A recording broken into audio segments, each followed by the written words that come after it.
Hey guys, Reversal here, welcome back to the channel, and I'm here to let you guys know that we're going to be airing a brand new Pokemon GO series onto the channel upcoming Thursday or Friday. It really depends on the day and the weather, but we're going to be going outside again, vlogging style, starting over from scratch, starting over a brand new Pokemon GO adventure. It is something that has been requested a lot and something that I've been willing to do for a while, but of course level 40 was first. So I'm really excited for this. I'm going to be visiting a lot of places, and if you guys happen to be from the Netherlands and there's a particular Pokemon really spawning nearby your area, I would love to come hang out and so on and so forth. You know, it's gonna be a lot of fun, and yeah, hope you guys are excited for it. I'm not sure how often I'm gonna be recording, but a couple of times a week, that is definitely a certainty. So want to thank you guys so much for 250,000 subscribers on the channel.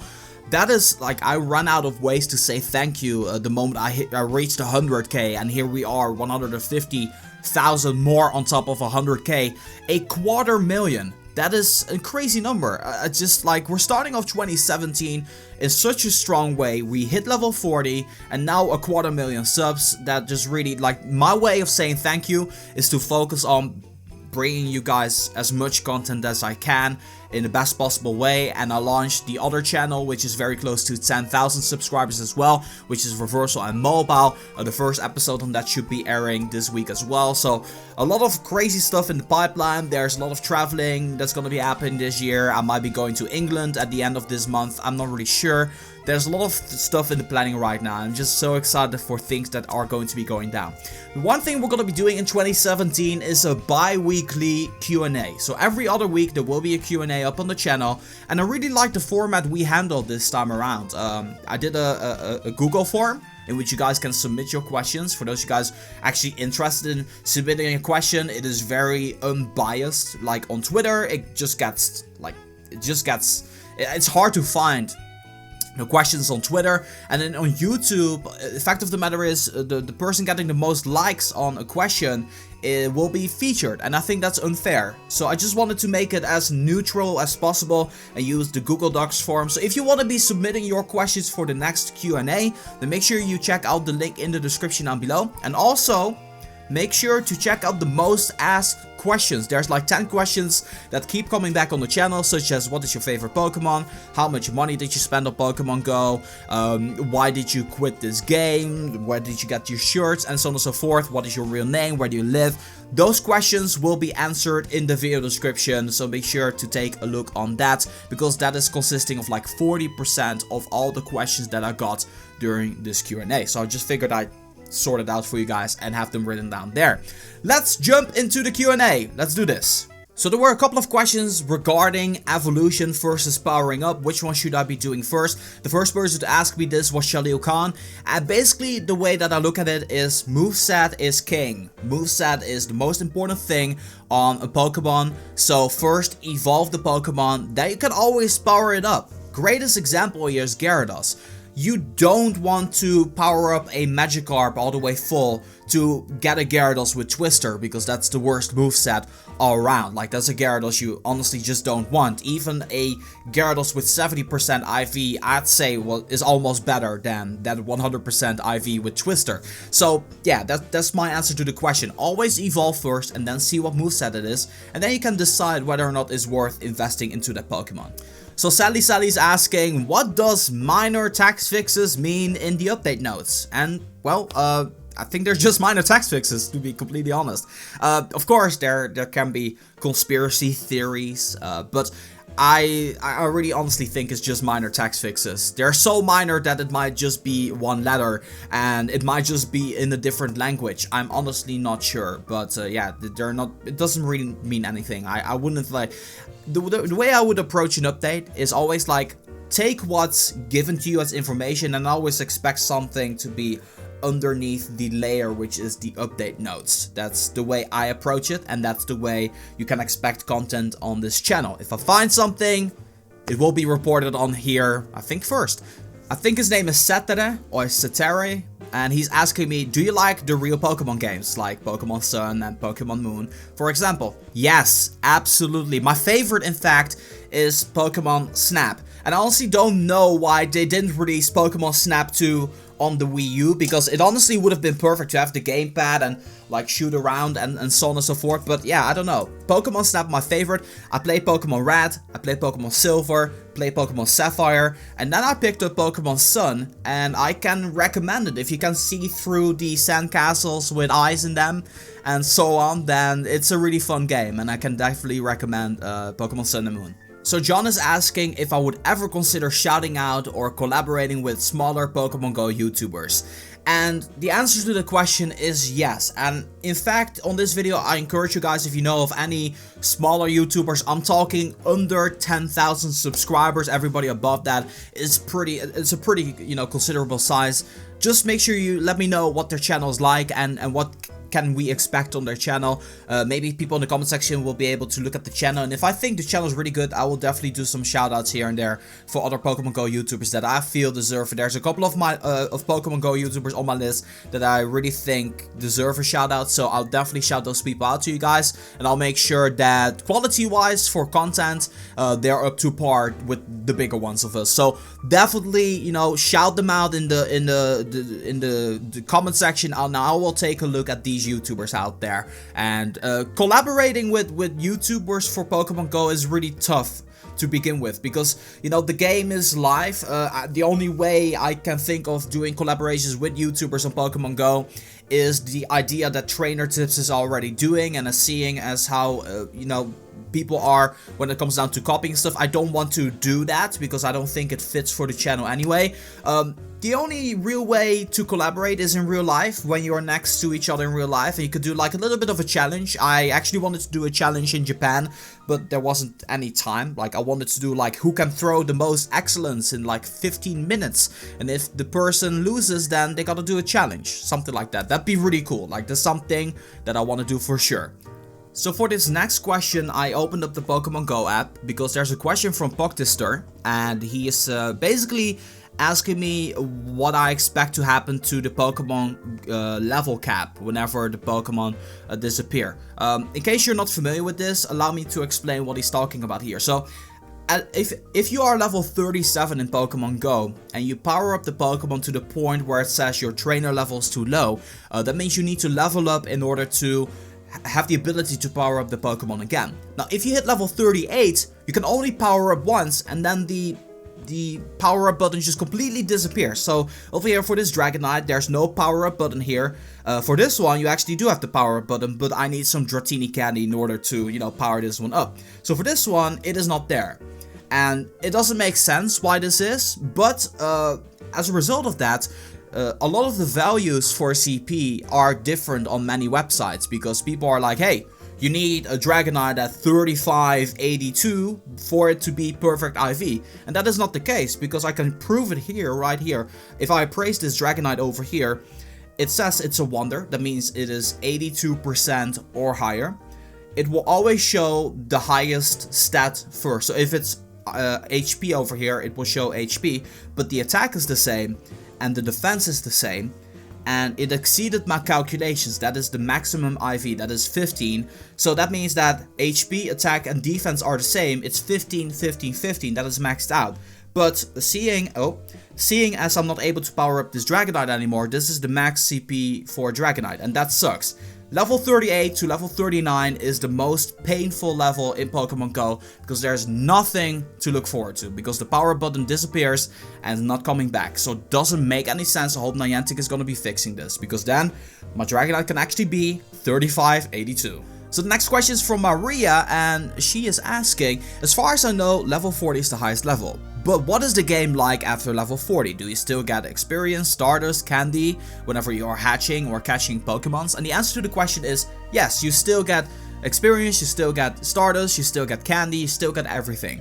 The only thing that has changed is that instead of working towards a level, it just adds up to your lifetime experience. So right now I have 20,250,000 experience, because it adds up to my lifetime. There's players on the globe, such as Brandon Ton, who has 10 million Stardust for whatever reason. Kuboyan has 50 million experience in total. 50! That is 2 times level 40, and then level 37 with 500,000 experience. There's players out there who are that crazy, and as he's gonna be reaching level 40 for the 3rd time in the near future as well. So you can still get experience. It's absolutely crazy. I'm gonna make a follow-up video in the future about all level 40 players, in which I'm finally on that list. But I'll leave a link to the spreadsheet in the video description down below, which is leading to all the currently known level 40 players on the globe. And I'll also leave the Twitter handle of the guy in charge of that. So if you know anybody who's level 40 who isn't on the list, you can contact him through Twitter. So the next question is from Xerxes X7, and he's asking, how hyped were you from a scale from 1 to 10 whenever you saw the Charizard from the incense on stream? And I gotta tell you guys, that was the first time I ever saw a Charizard in the wild, and you guys know what happened. I was 10 whenever I found it. I was minus 15 whenever it ran away. And also, fun fact, that was the most requested clip at the fan favorite moments, like by far, by a landslide, a gigantic landslide. I'm talking 52% of all of the submissions for fan favorite moments was that clip. In any way, shape or form. What was it, the long live stream or just the short clip? Out of the 121 submissions I had, 64 was that Charizard. So if you still want to submit stuff, you don't have to submit the Charizard. It will be featured, it will be there. Elias Page is asking me, am I the only one that believes that Dragonites are overestimated? And the answer to the question is no, I think the same thing. But the reason why Dragonites are so tempting, or are the Pokemon that people want to be going for, simply due to the fact that it ranks the Pokemon high in gyms. It is the highest CP inside of the game right now, so that is the reason why people really want to be going for Dragonite, because they want to, you know, don't get kicked out of a gym that quickly. In overall, Dragonite is a powerful Pokemon. It is one of the most powerful Pokemon inside of the game. But yeah, it's just, that's human nature. People want to go for the highest number. So that's fact of the matter right there. So Robin Boot is asking kind of an interesting question. He's saying, I want to do Pokemon Go on my own YouTube channel, but do you have tips for me? I don't have much money to spend on expensive stuff. I'm kind of a beginner, so I'm not that great on editing software and a vlogging camera like the bigger YouTubers out there. What should I do? That's a great question. Fact of the matter is, it comes down to you as a content creator, as a personality. Like, how are you going to be telling your story? At the end of the day, like Casey Neistat says, story is king. What do you want to share with the people out there? I always have been a firm believer in, if you got any idea, make sure you write down everything that you know about, so that way you can look back at it and also describe the moment, how you feel whenever you had that idea. If it is an epiphany, then you can write it down immediately and be like, oh, I felt like this and this is how I want to be doing it. That is already setting the tone for your channel in a really great way. If you know exactly what it is that you want to produce, as far as content concerned, it makes your life so much easier, because you can work towards that goal as like, hey, I want to do a catching video, or hey, I want to share some tips when it comes down to Pokemon Go. I don't think having a vlog camera or expensive gear is not that important. What is mostly important is make sure you can record the thing. You don't need face cam, like, because at the beginning I didn't have face cam, but I felt that as I progressed more in Pokemon Go, I felt the need, because that's the way I wanted to make my content. So yeah, there's a lot of ways you can go. Editing, like having expensive gear, is not the most important thing. You can think about that the moment you have done it for a little while and you're sure you want to invest the time and money into doing that. I hope that helps you out. So TJ Berry is asking kind of a really cool question, and that is, what do you really want to accomplish from growing on YouTube? So first and foremost, I want to build a foundation for the future, so that way I can provide for my parents, and that way I can provide for myself. So that way financially I don't need to worry about anything at all for the rest of my life anymore. The reason why I want to accumulate a lot of viewership on the channel is the thing is, YouTube is built in tiers. Like, content creators always come in tiers. So for Pokemon Go, the top YouTubers are Ali and Laklang. Those two are getting the most traffic based on any video that they're uploading. They're getting so many views, and that's because they're the top YouTuber out there. So me, as someone who's on like the second or third layer, needs to focus on quality but also quantity. So if we upload a lot, we get bumped up higher in YouTube search algorithms, because that's the way YouTube works. And it's a really shitty way, and I'm sorry for my language, but it's the worst thing out there. YouTube promotes those that are famous, so that is why people like PewDiePie will never be surpassed in subscribers for the rest. As if YouTube is gonna change the way things are, which they obviously shouldn't because it's working, then PewDiePie is always going to be the top YouTuber out there, because he's like so ahead in front of everybody out there. But that is the reason why I'm focusing on quantity and quality at the same time. I want to reach a level where I am getting the amount of viewership that is able to sustain me long term. And I'm talking like 1-2 years down the line. And then I really want to focus heavily on quality. Like, that's what I really want to achieve here on YouTube. Like, that's something I want to create. Movies, I want to create videos, I want to get the proper studies to get this done. I want to get a team to set up really cool videos about the game and still cover the game, or just make lifestyle videos or something like that. That is my ultimate goal on YouTube. But in the meantime, I'm great where I'm right now, and from here I can learn and pick up skills. So the Japan editing vlog is something that I picked up on the line, and I was like, hey, I can actually add this inside of videos.